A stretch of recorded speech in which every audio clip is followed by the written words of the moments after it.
नमस्कार, स्वागत है आप सभी का भारत तरंगिणी में। आज हम अपने क्लास में लेटर वैदिक एज के सोसाइटी और रिलीजियस फीचर्स को पढ़ेंगे। कल के क्लास में हमने पूरे के पूरे पॉलिटिकल और इकोनॉमिक सिस्टम को पढ़ा भी था और समझा भी था, देखा कि उसके क्या क्या इंपॉर्टेंट फीचर्स है। उसी तरह से हम आज की क्लास में सोसाइटी और रिलीजन के फीचर्स को देखेंगे कि लेटर वैदिक पीरियड में किस किस प्रकार के डेवलपमेंट या चेंजेस होते हैं। ठीक है, तो सबसे पहला जिस चीज को हम पढ़ने वाले हैं वो है society in the later Vedic as. और जब हम सोसाइटी को पढ़ रहे हैं तो बेसिकली हम इसे तीन फॉर्मेट में देखेंगे।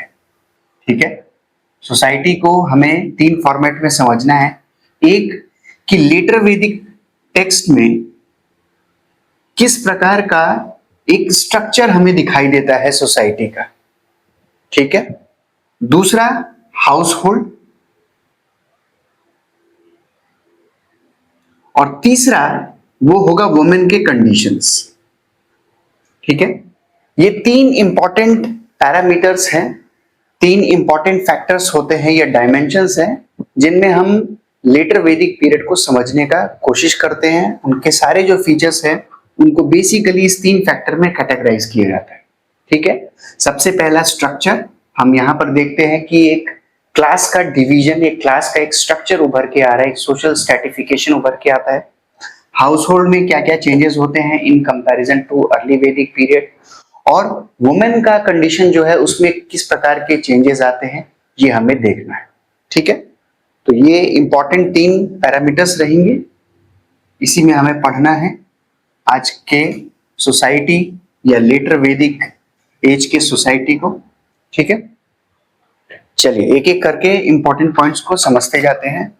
सोसाइटी, सबसे पहला लेटर वैदिक टेक्स्ट्स। लेटर वैदिक टेक्स्ट्स indicates the beginning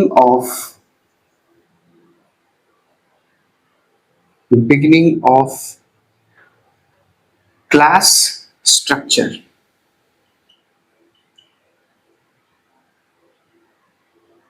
ठीक है, क्या है इसका मतलब? It was reflected through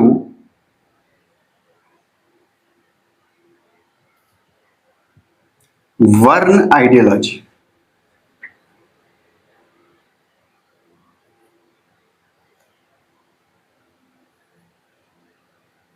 manifesting social differentiation.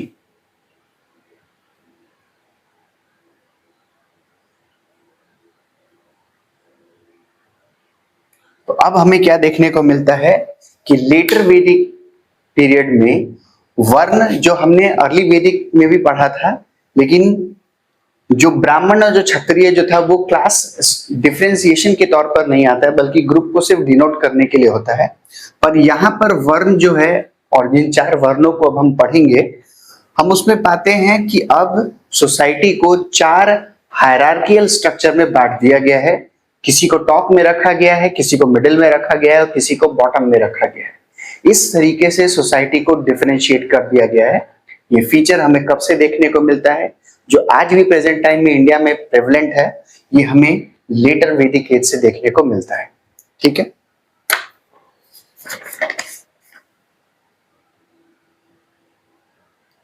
divided the society into four hereditary strata। यानी कि अब जन्म के आधार पर, आपका जन्म किस फैमिली में होता है, किस क्लैन के साथ में, किस पावर के साथ में, क्या सोशल स्ट्रक्चर है, आप जिस भी क्लैन में, आपका जो हेरिडिटरी बैकग्राउंड है वो डिसाइड करेगा कि समाज में अब आपका पोजीशन क्या होगा। ठीक है, ये इंपॉर्टेंट फीचर है। यहां से हमें हेरिडिटरी के नोशंस देखने को मिल जाते हैं। duties and functions of the four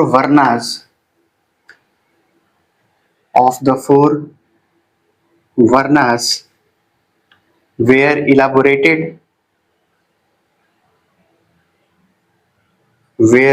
elaborated in धर्मशास्त्र। और आगे चलकर पोस्ट वैदिक पीरियड में एक टेक्स्ट लिखा गया जिसमें सभी वर्ण के रोल्स, रिस्पॉन्सिबिलिटीज और उनको ड्यूटीज को कोडिफाई किया गया कि अगर आप पर्टिकुलर वन से हैं तो आपका क्या काम है, आपका क्या रिस्पॉन्सिबिलिटी है।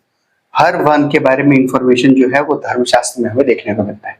तो इस पीरियड में आइडियोलॉजी का डेवलपमेंट हुआ, धीरे धीरे करके पहले कंसोलिडेशन हुआ और फिर पोस्ट वैदिक पीरियड में, याद रखना ये लेटर वैदिक है, लेटर वैदिक के बाद में पोस्ट, यानी कि जब वो पीरियड खत्म हो चुका है तब पोस्ट वैदिक पीरियड में धर्मशास्त्र के टेक्स्ट में चारों वर्णों के ड्यूटीज को कोडिफाई किया गया।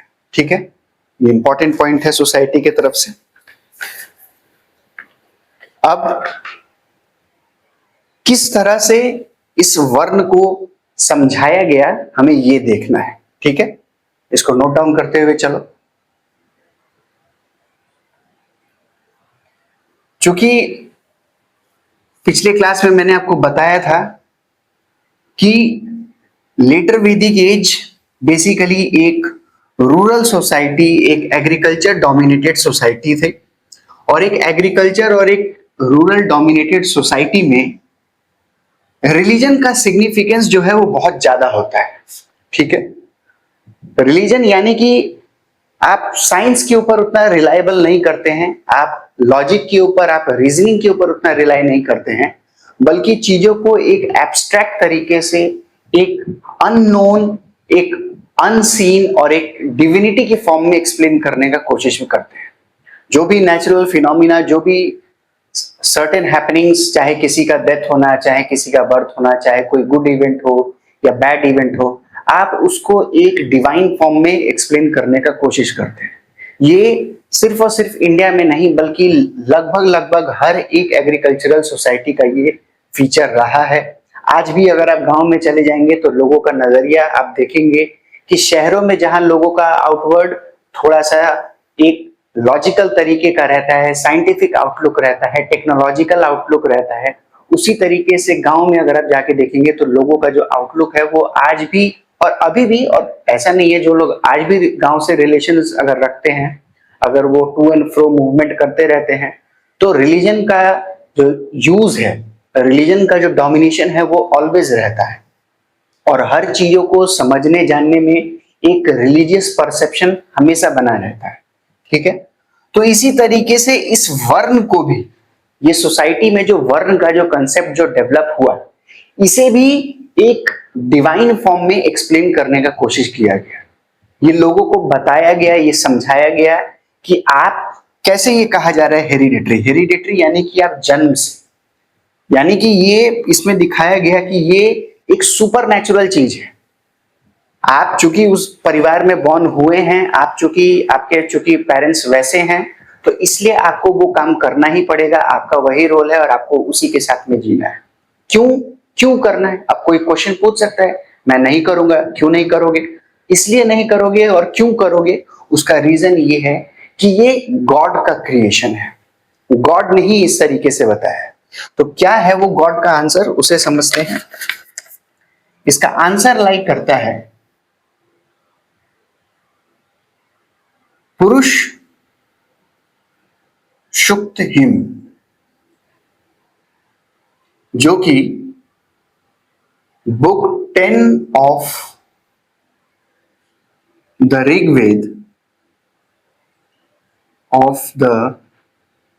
Rigveda Samhita refers to 4 groups: ब्राह्मण, राजन्य, याद रखना क्षत्रिय वर्ड का इस्तेमाल नहीं किया गया था,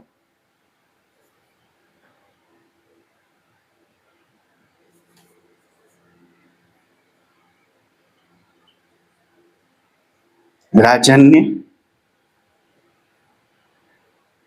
वैश्य एंड शूद्र। इसमें वर्ड वर्ण इज नॉट मेंशन, ये पॉइंट याद रखना। सिर्फ 4 ग्रुप्स को मेंशन किया गया है, ठीक है। इसमें क्या हमें देखने को मिलता है? इसमें हम पाते हैं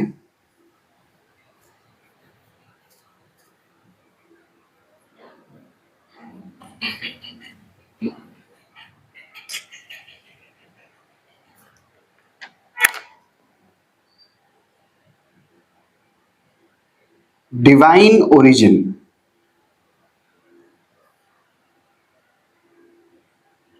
नेम्ड पुरुष,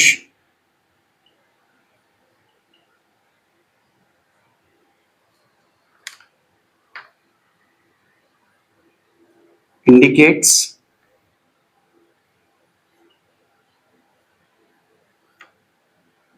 hierarchy of ranks। तो इस हिम में क्या समझाया गया कि एक अल्टीमेट एक डिवाइन फॉर्म था और उस डिवाइन फॉर्म से पूरे के पूरे सोसाइटी का क्रिएशन हुआ, और उसी डिवाइन फॉर्म से जो सर से जो लोग प्रकट हुए, जो उनके सर से उभर के आए वो थे ब्राह्मण, जो उनके बाहुबल से यानी कि जो उनके भुजाओं से जो उभर के जो आए वो थे राजन या जो क्षत्रिय क्लास जिन्हें कहा जाता है। थाई से जो उभर कर आए वो थे वैश्य, और जो फीट से जो उभर कर आते हैं उन्हें कहा जाता है शूद्र।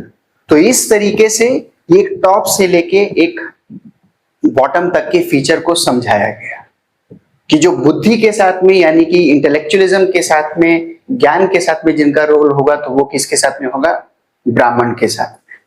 जो पावर के साथ में एसोसिएटेड होंगे, जो वॉर के साथ में एसोसिएटेड होंगे वो क्षत्रिय होंगे। जो लेग्स यानी कि जो भार उठाते हैं, जो प्रोडक्शन के काम से जुड़े हुए हैं वो कौन होंगे? वैश्य होंगे। और जो इन तीनों वर्ण के बोझ को जो उठाते हैं, जो इन तीनों वर्ण को सर्व करने के लिए पैदा हुए हैं, जिनका रोल आया है वो हो जाता है शूद्र। ऐसा जो नोशन है, इस प्रकार के जो आइडिया जो का जो बर्थ जो होता है वो हमें इस पुरुष सुक्त हिम में दिखाया जाता है और समझाया जाता है कि ये डिवाइन फॉर्म था। इसी तरीके से यूनिवर्स का क्रिएशन हुआ जब उस डिवाइन फॉर्म ने अपने आप को ब्रेक किया और सोसाइटी का और या फिर इस पूरे के पूरे यूनिवर्स का क्रिएशन किया, तो हर किसी के रोल को डिफाइन किया गया और इस तरह से ये 4 ग्रुप डिफरेंट डिफरेंट तरीके से डिफरेंट बॉडी पार्ट से इनका जन्म हुआ है और डिफरेंट डिफरेंट कामों के लिए ये रिस्पॉन्सिबल है। किसमें समझाया गया? पुरुष सुक्त हिम कहां पे है? बुक 10 ऑफ द ऋग्वेद संहिता, ठीक है। और एक डिवाइन ओरिजिन इसे दे दिया गया जिससे कि लोग इसे ताकि क्वेश्चन ना कर सके, कोई भी इसे क्रिटिसाइज ना कर सके। लेकिन ये पैरेलल एक प्रोसेस था, इसका क्रिटिसिज्म जो था वो एक पैरेलल प्रोसेस चला। ऐसा नहीं था कि इसको एक्सेप्टेंस मिल गया, लेकिन हाँ टाइम के साथ में ये एक डोमिनेंट फीचर बनता चला गया और करते करते ऐसा डोमिनेंट फीचर बना इंडियन सोसाइटी का कि one of the most dreaded system आज के डेट में अगर हम कहें तो ये इंडियन सोसाइटी का ये फीचर है, ठीक है।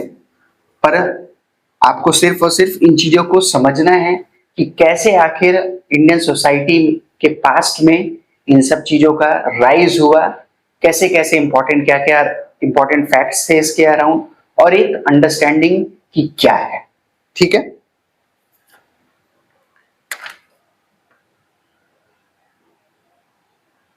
Order of the 4 varnas became fixed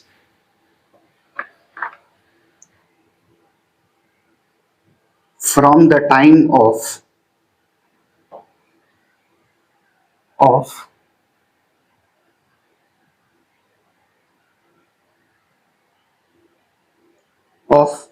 धर्म सूत्रास, ठीक है। जब शुरुआत में यानी कि लेटर वैदिक पीरियड में जब इस नोशन को, जब इस आइडिया को जब जन्म दिया गया और लोगों के ऊपर लागू किया गया, तो लोगों में शुरुआती टाइम पर वहां पे एक्सेप्टेंस देखने को नहीं मिलता है। फॉर एग्जाम्पल, जैसे ब्राह्मण, क्षत्रिय, वैश्य और शूद्र, ये चार कैटेगरी जो था, ये चार हायरार्की में इसे सेट किया गया।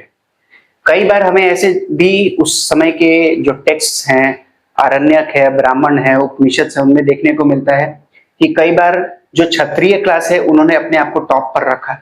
जैसे क्षत्रिय है, ब्राह्मण है, शूद्र है, फिर वैश्य, सॉरी वैश्य है, फिर शूद्र है। कुछ ऐसे भी टेक्स्ट है जिनमें कहा गया कि पहले ब्राह्मण है, फिर वैश्य है, फिर क्षत्रिय है, फिर शूद्र है। तो इस तरह से एक्सेप्टेंस अकॉर्डिंग जहां जहां पर जिसका प्राइमेसी था, जहां जहां जहां पर जिसका रोल ज्यादा इंपॉर्टेंट था।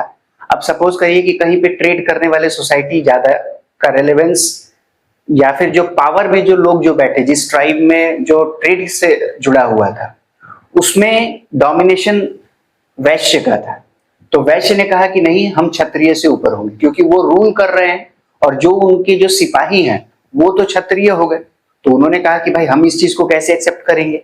तो फिर यहाँ पर धीरे धीरे कहा जाने लगा कि ठीक है, पहले ब्राह्मण होंगे, क्यों, क्योंकि वो तो सैक्रिफाइसेस को पूजनीय करने के लिए हैं। फिर वैश्य का रोल आएगा, फिर क्षत्रिय का आएगा और फिर शूद्र का आएगा। अब यहाँ पर इंपॉर्टेंट बड़े बड़े पॉलिटिकल पावर पहले से ही बन चुके थे, वहां पे और भी ज्यादा एक्सेप्टेंस होगा, भाई लड़ हम रहे हैं, सब कुछ कम कर हम रहे हैं, ये कैसे हमारे से ऊपर हो जाएंगे। तो यहाँ पर फिर देखा गया कि नहीं नहीं, क्षत्रिय सबसे ऊपर होंगे, फिर ब्राह्मण आएंगे, फिर वैश्य आएंगे, फिर शूद्र आएंगे। तो इस तरीके का जो कॉन्फ्लिक्ट जो है वो हमें लेटर वैदिक एज में देखने को मिलता है। लेकिन फाइनली पोस्ट वैदिक पीरियड में जाके हमें ये जो धर्मशास्त्र और जो धर्म सूत्र है, ये पोस्ट वैदिक क्रिएशन है, पोस्ट वैदिक पीरियड में इनको कंपाइल किया गया, इनको लिखा गया। तो वर्ण का जो पूरा का पूरा एक जो सेटअप, जो हायरार्की आता है, पहले ब्राह्मण, फिर क्षत्रिय, फिर वैश्य, फिर शूद्र, ये हमें धर्म सूत्र के टाइम से यानी कि पोस्ट वैदिक पीरियड से हमें एक फिक्स हायरार्की ये फिक्स हो जाता है। और फाइनली इसका जो डेवलपमेंट जो है वो हमें पोस्ट वैदिक पीरियड में कंसोलिडेशन देखने को मिलता है। डेवलपमेंट हुआ लेटर वैदिक एज पीरियड में, फाइनल कंसोलिडेशन कब हो जाता है, पोस्ट वैदिक पीरियड में। क्योंकि अभी भी हमने क्या समझ, यहाँ पे मैंने क्या लिखा, वर्ड वर्ण इज नॉट मेंशन, क्योंकि अभी भी ये अपने एक्सपेरिमेंटल फॉर्म में, अभी भी सोसाइटी जो है इसे जान रही है, सीख रही है, कहीं पे एक्सेप्टेंस है, कहीं पे एक्सेप्टेंस नहीं है, एक्सेप्टेंस विद चैलेंज है, एक्सेप्टेंस विदाउट चैलेंज है। तो ये सारे आइडियाज जो हैं वो लेटर वैदिक एज के सोसाइटी के फीचर्स के तौर पर देखा जाता है। ठीक है, इसको नोट डाउन करते हुए चलो।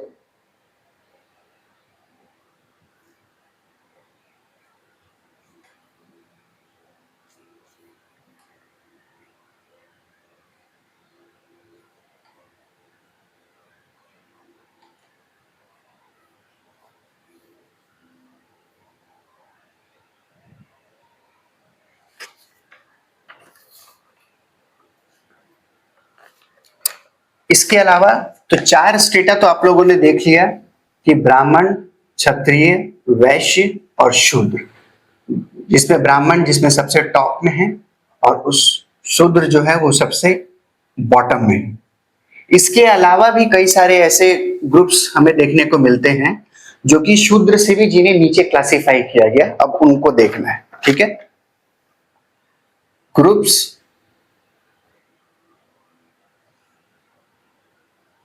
considered lower than शूद्र,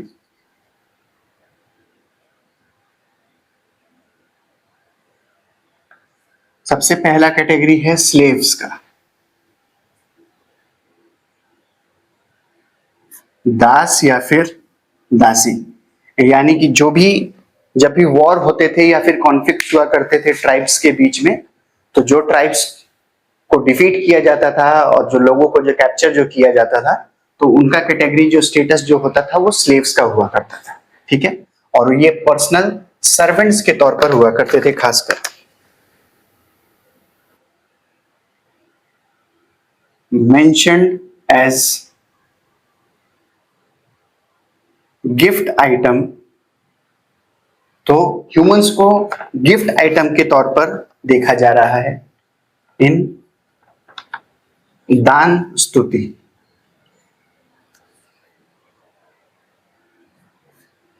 ठीक है,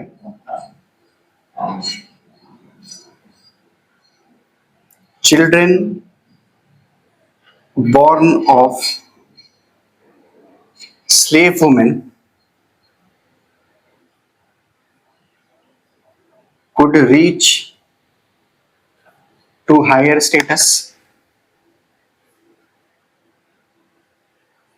ये सारे पॉइंट्स कब काम आएगा? ये सारे पॉइंट्स तब काम आएगा जब हम लेटर वैदिक सोसाइटी के फीचर्स को रखेंगे, और उसमें जब आपसे कहा जाएगा कि क्रिटिकली इवेलुएट द फीचर्स या analyse the features of the later Vedic age, तो आप कोई एक पॉइंट रखेंगे कि हाँ सोसाइटी को इस तरीके से बांटा गया था, कुछ लोगों को बहुत ही लो रखा गया था। तो जब इवेलुएट करते हैं या जब एनालाइज करते हैं तो हम ये भी दिखाते हैं कि उसमें एक मोबिलिटी का भी एक जो चांस जो था वो सोसाइटी में अवेलेबल था। तो भले ही किसी को नीचे तो रखा गया है, लेकिन मोबिलिटी का भी है कि अगर आपके पास में टैलेंट है, अगर आपके पास में अगर एबिलिटी है तो आप ऊपर पहुंच सकते हैं, आप मोबिलाइज कर सकते हैं। ठीक है, कैसा है? तो अब स्लेव को चूंकि शूद्र से भी नीचे रखा गया है, लेकिन अगर children born of a slave women could reach to a higher status, इसका एग्जाम्पल क्या है?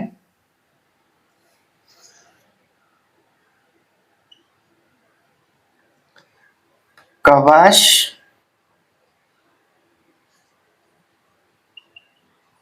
एलुशा, son of a woman slave, was the author of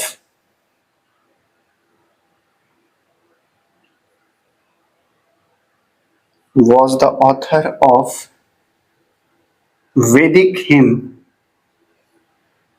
in book 10।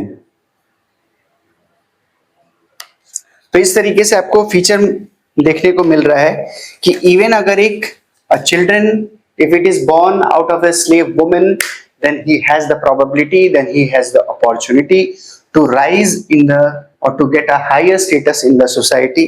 उसका एग्जाम्पल आपको याद रखना है कि बुक 10 में एक ऑथर के तौर पर हमें एक children who is born out of a slave woman को एक ऑथर के तौर पर दिखाया गया है, या दिखाया क्या गया है, ऑथर है जिसने वैदिक हिम का क्रिएशन किया गया है।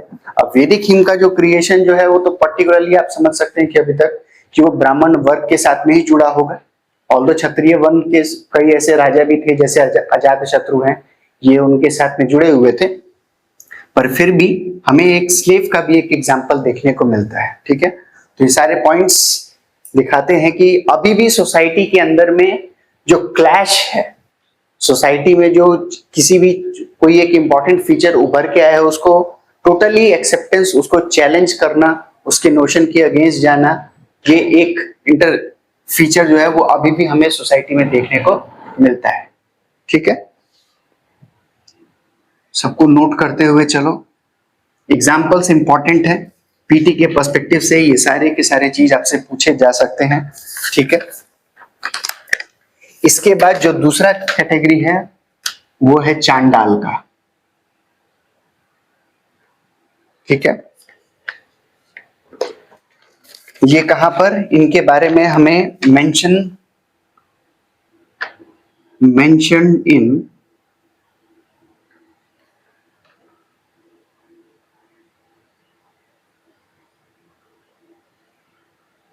छंदोगया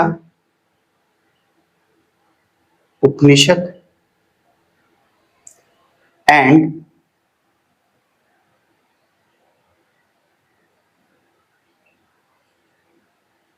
तैत्तिरीय एंड शतपथ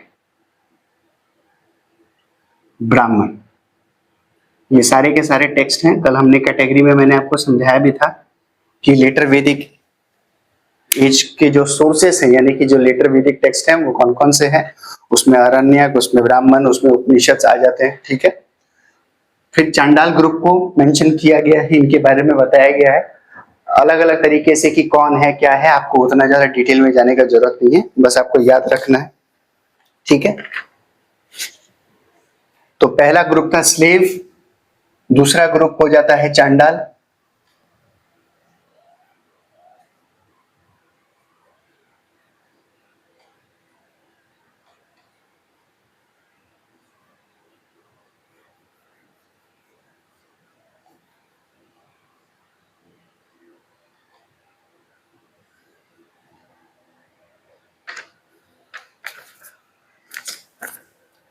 तीसरा जो ग्रुप है वो है फॉरेस्ट पीपल, यानी कि जो मार्जिन्स पे रह रहे हैं या फिर अभी भी जो जगह एग्रीकल्चर के दायरे में नहीं आया है, ठीक है। तो ये है फॉरेस्ट पीपल, जैसे कि कीरत एंड निषाद। महाभारत को अगर आप पढ़ते हैं तो उनमें उनका इनका जिक्र जो है आपको देखने को मिलेगा। और इसी टाइम पर हमें कंसेप्ट ऑफ मलेच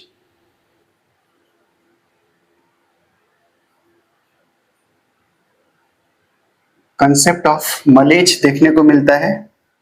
प्रेजेंट टाइम में अगर आप नॉर्थ इंडियन सोसाइटी में अगर आप रहते हैं तो इवन ये वर्ड भी जो है, खासकर यूपी बिहार में तो ये वर्ड बहुत ज्यादा प्रेवलेंट होता है। ये बेसिकली आउटसाइडर्स को रेफर करने के लिए होता है। सोसाइटी से या उस पूरे के पूरे सिस्टम से जो बाहर जो लोग होते हैं उन्हें मलेच के नाम से कहा जाता है। तो कौन थे ये? बेसिकली जो भी आउटसाइडर्स, ट्राइबल ग्रुप्स जो कि उस ब्राह्मणिक फोल्ड को एक्सेप्ट नहीं करना चाहते थे या उनसे बाहर रहते थे, तो ट्राइबल ग्रुप्स या फॉरेन पीपल, उन्हें मलेच का दर्जा दिया जाता था। ठीक है।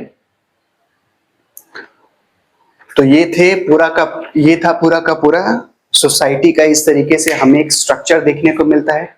सोशल स्ट्रेटिफिकेशन हमने देखा, वर्ण का जो 4 ग्रुप का जो कंसेप्ट है वो हमें देखने को मिला कि किस तरीके से सोसाइटी को 4 ग्रुप्स में डिवाइड किया गया है, उसको हमने समझा। फिर उसके बाद में और भी 4 कैटेगरी उभर कर आते हैं जिन्हें उन ब्राह्मणिक फोल्ड से भी बाहर रखा गया है।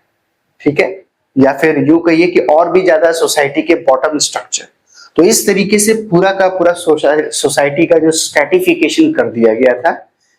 कब से हमें देखने को मिलता है? प्रोमिनेंट तरीके से, टेक्सचुअल तरीके से इसका जो रेफरेंस जो आता है। ऐसे जो स्ट्रेटिफिकेशन और जो डिफरेंशिएशन है वो तो हमें हड़प्पन टाइम से ही देखने को मिलता है, लेकिन वो हेरिडेटरी हो जाता है। ये सबसे इंपॉर्टेंट फीचर जो है ये हमें कब से देखने को मिल रहा है? लेटर वैदिक एज से हमें देखने को मिल रहा है। ठीक है। तो ये था सोसाइटी का पहला जो फैक्टर था जिसे हमने पढ़ा था। इसको पूरा नोट डाउन कर लो।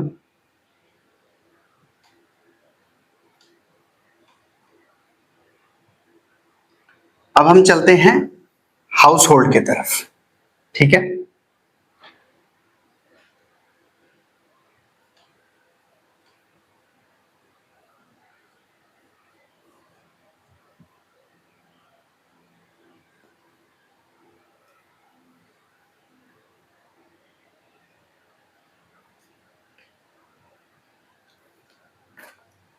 नेक्स्ट है हाउस होल्ड, कि इंडिविजुअल्स जहां पर रिसाइड करते थे। एक तो होता है कि समाज को आप एज अ होल पूरा का पूरा पढ़ते हैं, और उसी समाज का जो एक इंडिविजुअल जिस चीज से जुड़ा होता है वो होता है उसका हाउस भी या फिर उसका होम भी। ठीक है। एक इंडिविजुअल सोसाइटी का भी पार्ट होता है और एक हाउस का या फिर एक होम का भी पार्ट होता है। ये दोनों से जुड़ा हुआ चीज उसका होता है। तो जब भी हमें सोसाइटी को समझना होता है तो सोसाइटी एज अ होल और वो इंडिविजुअल किस फैमिली से आता है, किस बैकग्राउंड से आता है, उसे भी हमें समझना पड़ता है। तो इसलिए हम जब सोसाइटी को पढ़ते हैं तो एज अ होल पे तो हमने पूरा का पूरा स्ट्रक्चर को देख लिया। अब हम हाउस होल्ड में देखेंगे कि क्या क्या यहाँ पर इंपॉर्टेंट फीचर्स थे और नोशंस थे। ठीक है। तो हाउस होल्ड को रेफर्ड टू एज गृह वर्ड से डिनोट किया जाता था, एंड हेडेड बाय गृहपति। यानी कि हाउस होल्ड का जो हेड है जनरली जो मेल होंगे, या तो वो फादर हो सकते हैं या उससे भी बड़े जो ग्रैंडफादर अगर होंगे, तो उन्हें गृहपति का दर्जा दिया जाता था। ठीक है। Relations between husband and wife and parents and children. Parents and children were hierarchically organized.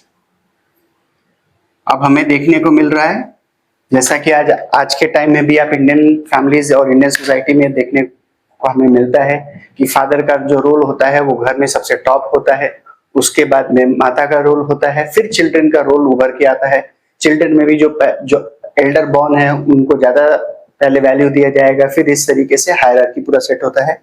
तो ये हमें कब से देखने को मिल रहा है? लेटर वैदिक एज से इसके आइडियाज और इसके नोशंस जो हैं वो उभर कर आने लग जाते हैं। ठीक है।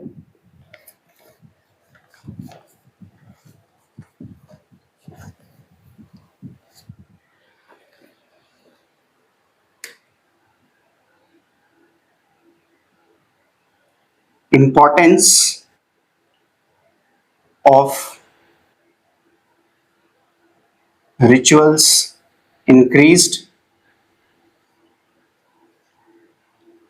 और इन सारी चीजों को समझाने के लिए, दिखाने के लिए कि हाँ ये क्यों जरूरी है, ये किस में मैनिफेस्ट होता था? रिचुअल से। क्योंकि रिचुअल से ही आप इन सारी चीजों को इन्फोर्स किया करते थे कि अगर घर में अगर रिचुअल अगर हो रहा है तो उसको कौन लीड करेगा, उसमें किसका क्या रोल है, किसका क्या फंक्शन है।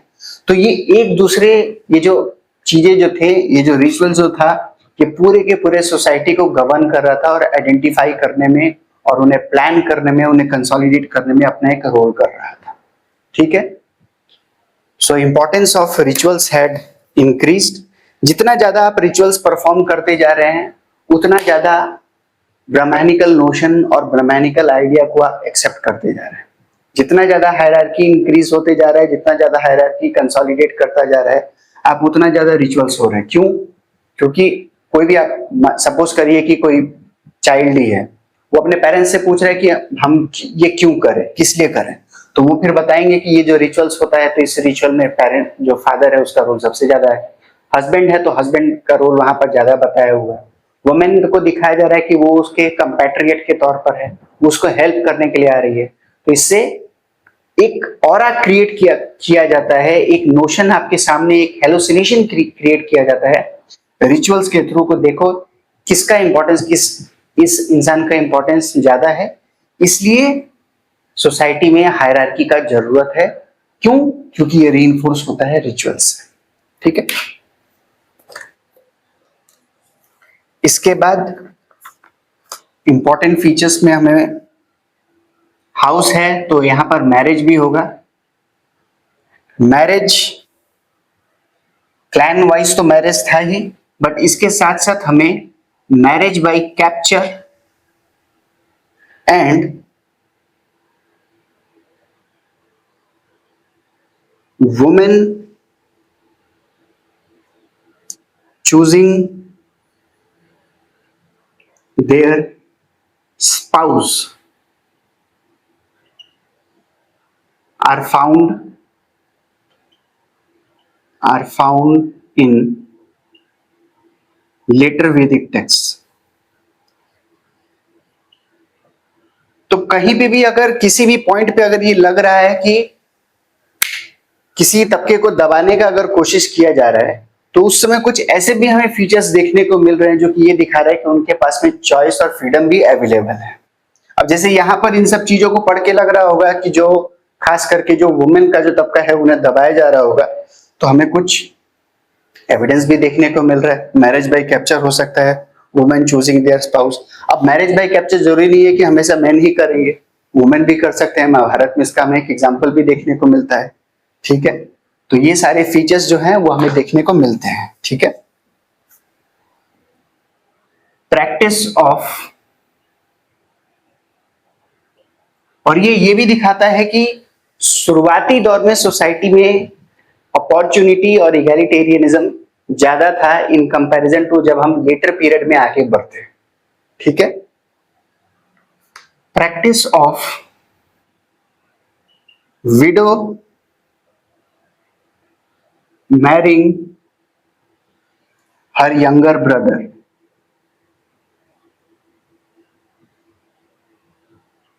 यानी कि विडो रिमैरिज तो हमें देखने को मिलता है, लेकिन विद इन द फैमिली इसके अंदर में यंगर ब्रदर इन लॉ, पर इसे फैमिली के अंदर में रिस्ट्रिक्ट करने का कोशिश किया गया है। ये इंफॉर्मेशन हमें कहां से मिलता है? अथर्ववेद से। ठीक है, कल मैंने बताया भी था कि ब्राह्मणिकल आइडियाज के अलावा जितने भी नॉन ब्राह्मणिकल आइडियाज हैं, जितने भी जो एक wide popular believes and practices को हमें कहां पर देखने को मिलता है, तो वो हमें अथर्ववेद में देखने को मिलेगा। ठीक है, तो ये हाउस होल्ड का इंपॉर्टेंट फीचर्स है, इसे लिखते हुए चलो।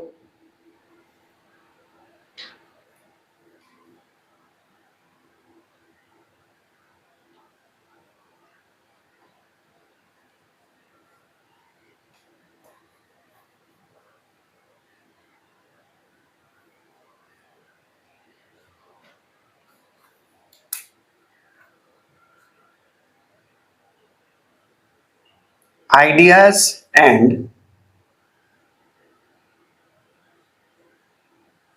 ceremonies of marriage are reflected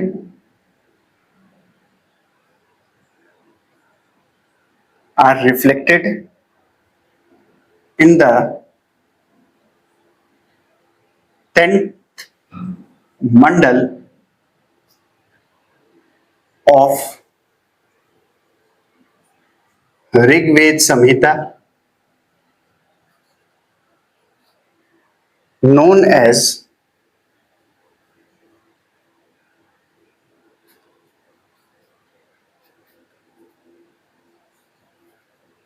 Surya Sukta.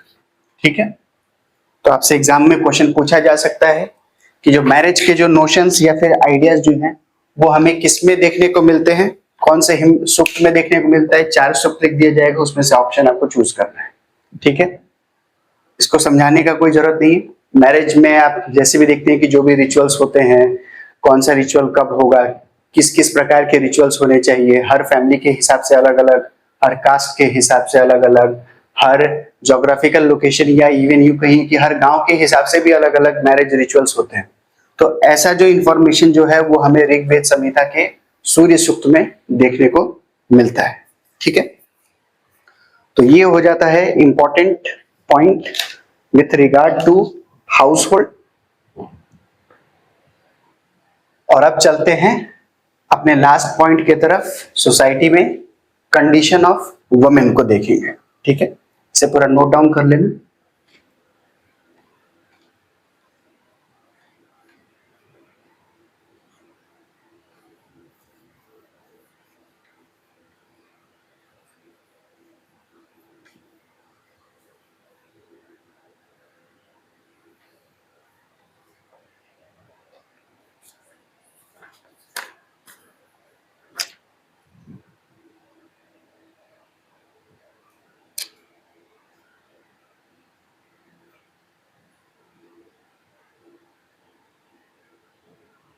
Condition of women. ठीक है,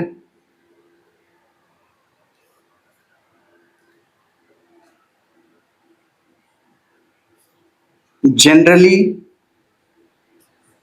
excluded from the study of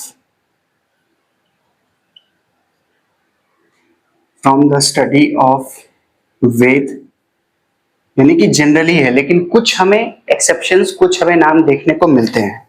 ठीक है, नो इंडिपेंडेंट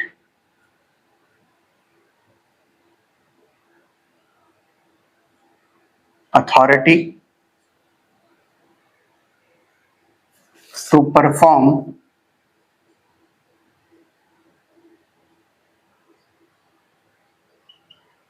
श्रौता, या फिर इसको वैदिक सैक्रिफाइस भी कहा जाता है। श्रौता सैक्रिफाइस या वैदिक सैक्रिफाइस, यानी कि या तो आप रोल दो तरीके से है, डॉटर या फिर वाइफ। अगर आप डॉटर के स्टेज पे हैं तो आप अपने फादर के साथ में डिपेंडेंट हैं, और अगर आप वाइफ हैं तो आप हस्बैंड डिपेंडेंट हैं। ठीक है, इंडिपेंडेंट एग्जिस्टेंस में आप कोई भी सैक्रिफाइस परफॉर्म नहीं कर सकते हैं। Idea of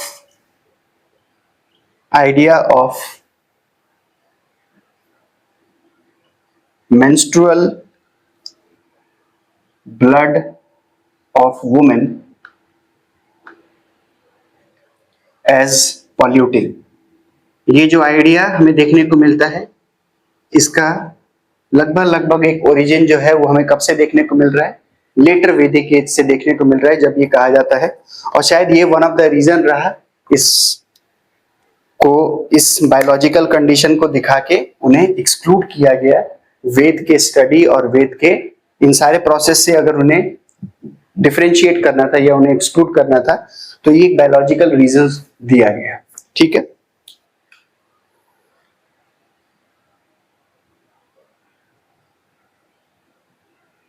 preference to male child.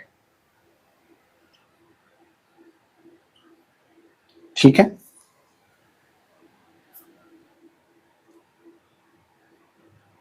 gestation right called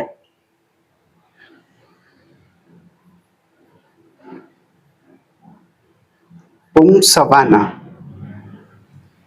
यानी कि जो गर्भ धारण करने के लिए एक रिचुअल बनाया गया, एक मेथड बनाया गया, और इसका बेसिकली पर्पस क्या था, इसको मैं यहां पर लिख रहा हूं।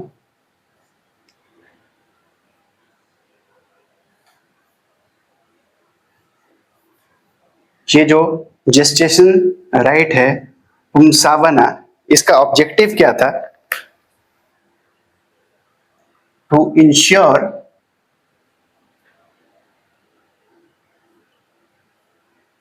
Birth of a male child.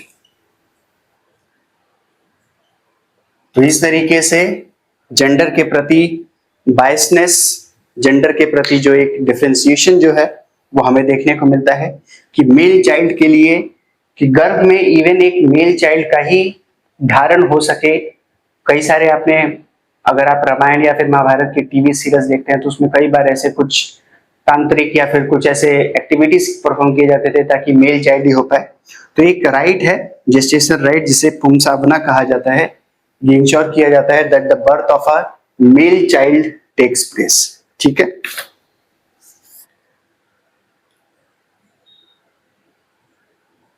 Atharvaveda contains charms, यानी कि कुछ ऐसे मंत्र हमें दिखाई देते हैं, charms for changing a female fetus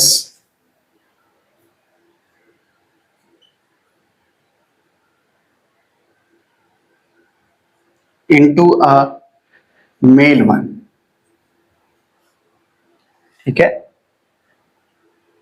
ये दिखाता है सोसाइटी में चिल्ड्रन की तरफ, मेल चाइल्ड की तरफ बढ़ते हुए प्रेफरेंस को। और क्यों होता था, इसका आंसर आपको सिंपल सा एक लाइन में मिल सकता है। जो जब हम पॉलिटिकल फीचर पढ़ते हैं तो पॉलिटिकल फीचर में जो सबसे पहला जो प्रोमिनेंट जो हमने लाइन पढ़ा था वो था कि ये वॉरिंग, कॉन्स्टेंटली वॉर में इंगेज ये ट्राइब्स हुआ करते थे, और यहाँ पर पॉलिटिकल फॉर्मेशंस हो रहा था, तो कॉन्स्टेंटली ये वॉर में रहते थे और वॉर में थे, इसलिए हमेशा मेल चाइल्ड्स को प्रेफर किया जाता था। ठीक है,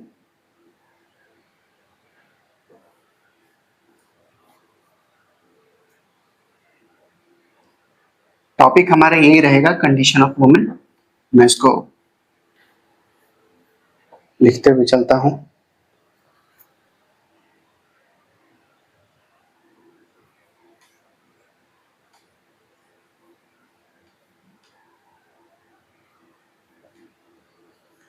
तो क्या, तो अभी तक हमने जो पॉइंट्स को देखा, इसमें हम क्या पा रहे हैं, इसमें हम ये देख रहे हैं कि खास करके वुमेन को जो है वो कई सारे चीजों में डिपेंडेंट या फिर एक्सक्लूड करने का हमें प्रोविजंस दिख रहा है। लेकिन क्या एक्चुअली में वुमेन्स को पूरा का पूरा सोसाइटी से एक्सक्लूड कर दिया गया था? नहीं, हमें बहुत सारे ऐसे स्ट्रे एविडेंसेस मिलते हैं, लिमिटेड है, पर हमें ऐसे एविडेंसेस मिलते हैं कि वुमेन्स जो है वो बहुत सारे अदर एक्टिविटीज के साथ में भी जुड़ी हुई थी। फॉर एग्जाम्पल इसको लिख लो, जैसे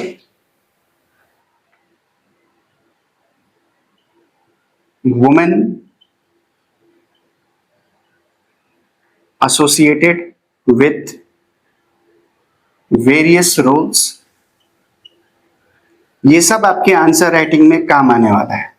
पीटी में तो काम आएगा ही आएगा, किसी भी पॉइंट को, किसी भी आइडिया को कॉन्ट्राडिक्ट करने के लिए उसी हिसाब से मैं पढ़ा रहा हूं, ताकि आप उसको डायरेक्टली अपने आंसर राइटिंग में और अपने पीटी में उसको इस्तेमाल कर सके। ठीक है, तो हमें सेज के तौर पर वो दिखाई देती हैं। तो सेज के तौर पर कौन है? जैसे गार्गी है और मैत्री है।